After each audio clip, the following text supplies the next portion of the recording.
Hello, welcome to Smartboard. Is that right, Dave? Uh, No, Teaching with Teaching with Smartboard, Smartboard, I think it is. episode 6. Yeah, and it's my partner here is Scott Miller. And my partner is Dave Slatke. That's right. And we would encourage you to come to our website, which is located right here. And it's at our district site at Naperville Central. And then you got to go to these other things. And you certainly could search for it at Google as well. Yes. Now, Dave also located a couple other locations, right? Yeah, we just put some videos up at TeacherTube. Okay. That's kind of a neat resource. We met last week with Jim Hollis of the website Teachers Love Smartboards, and we really learned a lot. And so we posted our some of our videos there too. Yeah. Now, meeting with him, we, like you said, learned a lot from him, and he, on a daily basis, updates his blog, Yes, and he really works with a lot of different websites, things that, especially work for Smartboard and lots of creative things, not just with mathematics, but with all disciplines. yes, he did, and I came out of there kind of full. I had so much information to try to process through, so it was great. Yeah. So go to his website, Teachers Love Smartboards, and you can just Google that. All right. So, Dave, where are we from again? We're from Naperville, Illinois, All and right. Oh, we have oh no. Dave, We wait a did you second. break in the White House again? No, we don't live at the White House. Oh, we don't. We could better get rid of that. Okay. All right. Oh, there we They, are. Just west of Chicago. just on the west part of Chicago. That's right. And as you can see, there's our email addresses. Yep. Feel free to drop us a line. Only positive comments, Dave? Only positive comments. Well, actually, we take any type of Anything you comments. want. Well, what's on the docket today? Well, like we said, episode 6. We have 5 previous episodes. So today's lesson idea is I burned my lesson plan again. Okay. Our smartboard tip is you need to change your view. And our tutorial is going to be freehand screen capture. I think you need to change your view sometimes, Scott, not us. Well, speaking of that, Dave, I've been wondering about your lesson plans. They've been kind of tardy lately. You haven't turned them in. Has there been a problem or something like that Tardy. with your lesson plans? I mean, what is this? I mean, why couldn't you get your lesson plan turned in the other day? Um, oh, because it got burned. It got burned. That's right. So Gracie, your dog, didn't eat it? That's right. She didn't eat it. It just happened. I was at the stove and it just started burning, so I Oh had to my put it gosh. out. And now I'm going to have my students. They're going to fill out the rest of it, the part that got Well, burned. I hope so, because then you can turn it in and everybody will be happy. That's right. That's Let's good. let's check it out. As you can see, we have kind of partial problem here, and we have it says solve, and part of it's missing up here, and it says equals -3. There's another piece that's missing in the second line. Doesn't look like we have anything missing on the third line. Okay. Then down here we have a couple more pieces that are missing. So we want the students to try to fill in those missing pieces.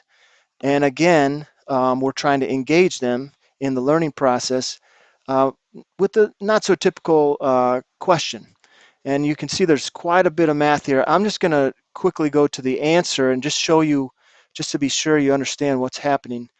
Our, here's our answer. Oh, okay, okay. So, but that document is actually back at the White House. So that's That's why. right. Okay, all right. So, all right. So what we have here is just a regular Algebra 1 problem, and certainly we could have just given them the question just like that, Mm-hmm. and then they could have worked through it. But instead, we give them the problem like this, and now they have to understand the whole process backward and forward. Um, Certainly, they got to get the answer, um, but what we want them to do is to understand the process. And now you can actually see we have a little bit of factoring going on in this step because they got to take out the -7 from both pieces. Okay. And then over here, you can see once they get this piece, so it's kind of like a puzzle. Once they get this piece, they have to figure out this piece, and they just go through step by step. So, to work this out in the classroom scenario, then students would get a copy of this Yeah, they could get a particular. copy of this. Mhm. You could just put it on the smartboard, have them work in pairs and try to work through it. And then, of course, have students come up to the board and place their missing pieces up there and have some discussion about it. So your lesson plan got burned, but it was strategic burning that It was took place. strategic burning, That's right. yeah. So a little bit later in our tutorial, we're going to just show how this can be done. It's real easy. It's kind of fun. The students like that as well. Hmm. Here's another example. I didn't burn this lesson, Okay. but it was Gracie. Gracie ate Yeah. this part. Yeah. Yeah. Can you talk a little bit about Gracie? Gracie is my Boston Terrier dog. Okay. She's 8 years old and she's a bundle of energy, about 20 pounds, and my kids love her uh, and it's fun. And she tends to eat your lesson plans then too, if we Yeah, don't watch she out. yeah Okay. she does. All right, so this is just another one, and you can see some of the numbers are missing in both pieces, but enough numbers are there so you could set up a proportion to find the missing pieces. Okay. So Okay. just another example of how you could use uh, this lesson structure. All right, so I think that we'll go to the lesson tip. Okay. So we want to change your view. And you said I need to change my view Yeah, sometimes since I'm the instructional coordinator. I guess you're right. Sometimes I that's find right. an information and I have to change what I think.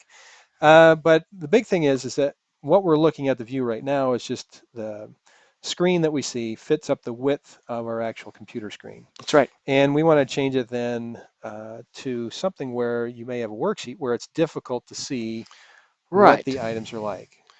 Yeah, so if we have a worksheet, sometimes it's kind of tough to see what the words say Hmm. on the worksheet. So we can just go to View up here. And then go down to Zoom Yep, go down to Zoom.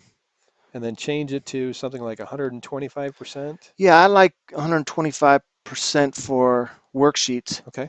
That gives me just about enough to see it all. You'd have to see your own for your own computer, Hmm. and so I like that. You can see it a little bit better. And what I've been doing sometimes is make my worksheets with bigger font, so that Sure. helps as well. Sure. Especially as we're getting older and it's a little bit harder to read things. Yeah. That's right. Now, Dave, how does this impact though in terms of what happens to the other slides that we look at in our notebook? Well, Does it that's change the view of them a great also? question, and it does. It changes all of them. So once you've changed to 125%, you'll need to change back if you're going to do that. I always go to page width, Hmm. um, but I do toggle from the toolbar that I always have the toolbar on the bottom Hmm. for the students to be able to reach. And I put that at full screen sometimes to see exactly what's on the screen. Right. And then, you could see the whole worksheet and point out where the students should be looking or doing a problem Hmm. from what's there on the screen. So then to hit that icon again to exit full screen, that moves you back to the. Correct. This icon would get you back. This would rotate to the next slide Okay. up here. This back arrow and forward arrow would take you to the next slide. We're going to go back and then go back to regular screen. Okay. And then, so those are the three that I generally use. Some people actually use the auto hide and then get rid of this slide on the side. Hmm. And that gives you a little bit more space to see some of those things. I actually always have the slides viewable. So when you advance from slide to slide, instead of using the toolbar normally, you're using the different individual miniature Right, right. slides. Okay. Okay, so that's our tip, just to change our views. Sometimes we do need to change our Yes, we views do. Sometimes we sometimes. do. That's right. All right, our So our tutorial. tutorial. Well, Dave, before we get into our tutorial, I wanted to just ask you about, did you hear about the math teacher that fell down and sprained something? No, I didn't hear about the math teacher that sprained something. Well, they went in and to the doctor and got it checked out and found out that they sprained their ankle of rotation. So, Ankle yeah, rotation. ankle of rotation. That's good. Yeah. Very good. Okay, we have our freehand screen capture screen here, and you can see it's this little icon, Hmm. and we get this menu by going down here to the camera, Hmm. and it's the screen capture. Um, I always call it the camera, and the far right one is our freehand capture. Can you describe a little what the other ones are, Dave? Well, yes, this one is rectangular, so whatever shape you're gonna take out, it's rectangular. Okay. And I'm not sure. I think one of them takes just what's inside the smart notebook, Hmm. and is that right? Yeah, And one takes the whole screen, that's right. But we're concerned with freehand, you the said. freehand. Okay. All right, so we're making in this case we're making the burned look. So we Okay. first have to make create a problem, and so we've created a problem and solve it out. So I'm going to go to the slide where I've done that. So Okay. I have that. All right, so then after we do that, we want to change the background. Now, you just suggested to me to make the background crinkly. I Hmm. kind of like that. We'll make it look like it's paper that's crinkled. I'm going to go. I keep um, my backgrounds all together, and there it is, parchment crinkly. Hmm. Okay, so we do that. We're going to go back to here, and so we've changed the background. Now we use the freehand capture to make a burned look. All right, and um, so we want to make sure that the students work backwards. So I'm going to go to this clip here.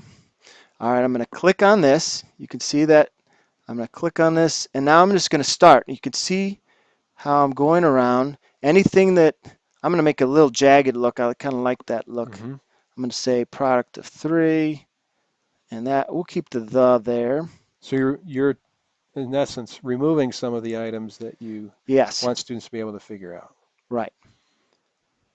So, and I just realized that I took out too much stuff. You can kind of see I took out both the threes, so I'm going to Oh have to boy. redo that again. Oh That boy. won't be too That good. won't be You too have to good. guess what. That's right. All right, so let's try that one more time. I'm going to go back, go around crinkly, skip that, go around. I need the 3. Maybe I can get rid of the 21. And there we go. Okay, it went to the new page. You can see that Hmm. And right as you here. can see up here, we have it selected where we capture to a new page. If it's not selected, then it prints this new cutout to the same page. That's right. That's right. Okay, so now we have our piece, and I'm just going to make it black. So I'm going to select my color, change it to black, and I want to make it pretty thick. So I'm going to Okay. go to this almost the thickest piece, and I'm just going to go around and follow the edges here. I'm a little off the screen there. Okay, so we go here. You can see here. It won't matter if you're sloppy or anything. This is going to go behind this rest of this stuff. So how do Okay. we, well, it looks like we've covered up too much, but you mentioned like we can make it go behind the stuff. Yeah, so we got to change the order. Oh, okay. And we did that on a previous We episode. sure did. And that kind of looks almost like America. See a little Florida down Yeah, here? it could be. I don't know. You know, Alaska looks a little small. Yeah. Okay, Oregon so fell off the map. so now we go and we want to change the order. So I want to change the order, send this back. Okay. See, so now Uh, it goes all the way back, and now it kind of has this look of being burned. So I'm going to group these two pieces together. So I'm going to highlight both, and then I can move that around. I can change sizes, and it's all together. You can see there I was a little off the screen, but you get the idea of how this works with my lesson got burned. that's right. That's right. And then you added in the features here in terms of the spots that you want students to add, Right, the missing information. and certainly the title as well. Hmm. Okay, well, maybe we should recap. That's right. So today, for our episode 6, first of all, we burned our lesson plan and we went to the tutorial then towards the end to show how that process went of using the freehand screen capture and Mm-hmm. then moving our burn marks behind the objects and then capturing them Yep, together. And then our smartboard tip was you need to change your view because sometimes your view needs to be needs changed. to be changed. That's right.